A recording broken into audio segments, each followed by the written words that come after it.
اور جنید بغدادی کے سینے پر چڑھ گیا۔ اس شخص نے آخر کار جنید بغدادی کو ہرا دیا اور وہ انعام کا حقدار ٹھہرا۔ تمام مجمع اور بادشاہ کو ایسا لگا جیسے جنید بغدادی جان بوجھ کر ہار گئے ہیں۔ لوگوں نے جنید بغدادی کو بہت برا بھلا کہا، طعنہ زنی کی اور بادشاہ نے انہیں رسوا کر کے اپنے دربار سے نکال دیا۔ کچھ دنوں تک تمام لوگ سوچتے رہے کہ آخر اس بوڑھے شخص نے جنید بغدادی کے کان میں ایسا کیا کہا کہ جنید بغدادی ہنستے ہنستے یہ کشتی یا دنگل ہار گئے۔ لوگ آپس میں مختلف قیاس آرائیاں کرنے لگے اور اس دن کے بعد جنید بغدادی کی زندگی بدل گئی۔ جنید بغدادی قرب الہی کی گہرائیوں میں چلے گئے، تنہائی میں بیٹھنے لگے اور ہر وقت اپنے اللہ کو یاد کرتے رہتے۔ ایک دن کسی شخص نے آپ سے پوچھنے کی ہمت جتائی کہ آخر اس شخص نے کان میں ایسا کیا کہا تھا کہ آپ ہنستے ہنستے وہ دنگل ہار گئے اور اس کے بعد گوشہ نشینی اختیار کر لی اور اللہ کے قرب میں چلے گئے۔ تو جنید بغدادی نے بتایا کہ جب وہ لڑائی شروع ہونے والی تھی تو اس بوڑھے شخص نے میرے کان میں صرف آ کر اتنا کہا کہ میں سید ہوں، آل نبی ہوں، اولاد علی ہوں، میرے بچے گھر میں بھوکے ہیں اور گھر میں گندم کا ایک دانہ بھی موجود نہیں ہے، زکوٰۃ خیرات فطرانہ مجھ پر حرام ہے، جس وجہ سے میں قرضے میں ڈوبا ہوا ہوں۔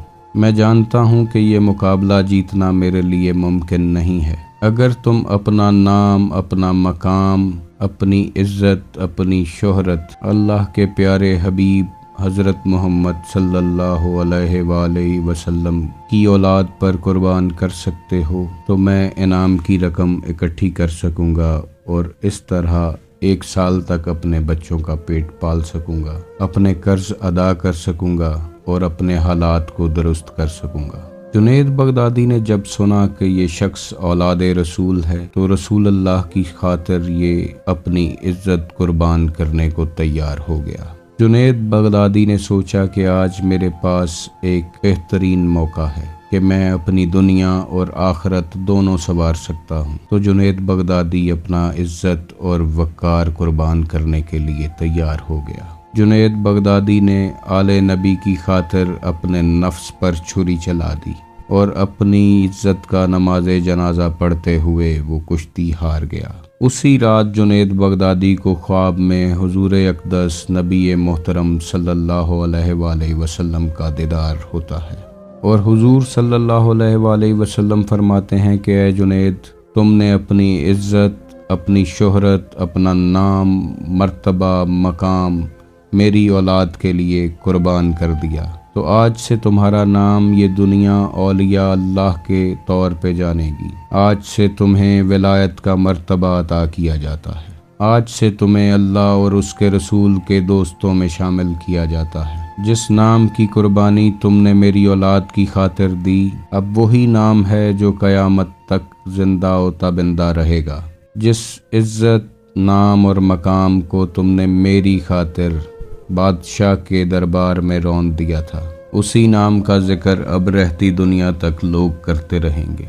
انسانی فطرت ہے کہ آپ کے بچوں سے اگر کوئی محبت کا اظہار کرے تو آپ کو اس شخص سے محبت ہو جاتی ہے، اور اگر کسی شخص نے رسول اللہ صلی اللہ علیہ وآلہ وسلم کی خاطر آل نبی اولاد علی پر کوئی احسان کر دیا ہو تو بے شک احسان کا بدلہ صرف یہی ہے کہ بدلے میں احسان ہی کیا جائے۔ اور رسول اللہ صلی اللہ علیہ وآلہ وسلم جب کسی پر احسان کرتے ہیں تو اس کی نسلیں سنور جاتی ہیں، اس کی نسلوں کو رنگ لگ جاتے ہیں۔ ناظرین، کبھی کبھار صرف ورد، وظائف، پڑھائیاں، تسبیحاں وہ کچھ نہیں کر پاتی جو ایک عمل کر جاتا ہے۔ کبھی کبھی اپنی عزت نفس پر پاؤں رکھنا، اپنی میں کو مارنا اور میں کا جنازہ نکال کر اس کی 2 رکعت نماز جنازہ پڑھنا آپ کو قرب الہی کی بہت بڑی منزل تک لے جاتا ہے، جیسے جنید بغدادی کو ایک لمحہ ولایت کے مرتبے تک لے گیا۔ ناظرین، ولایت کی اگر 100 سیٹیں نکلتی ہیں تو ان میں سے 90 سیٹیں سادات کے لیے ریزرو ہوتی ہیں کہ جن کے بڑوں نے کربلا میں اپنی عزت، شان، وقار لٹا کر دین کو بچایا تھا، اور باقی ولایت کی 5 سیٹیں صرف انہی لوگوں کو ملتی ہیں جو اس گھر کے وفادار ہوتے ہیں، جو رسول اللہ کے وفادار ہوتے ہیں۔ جو رسول اللہ سے محبت کرتے ہیں، جو ان کی آل اولاد سے محبت کرتے ہیں۔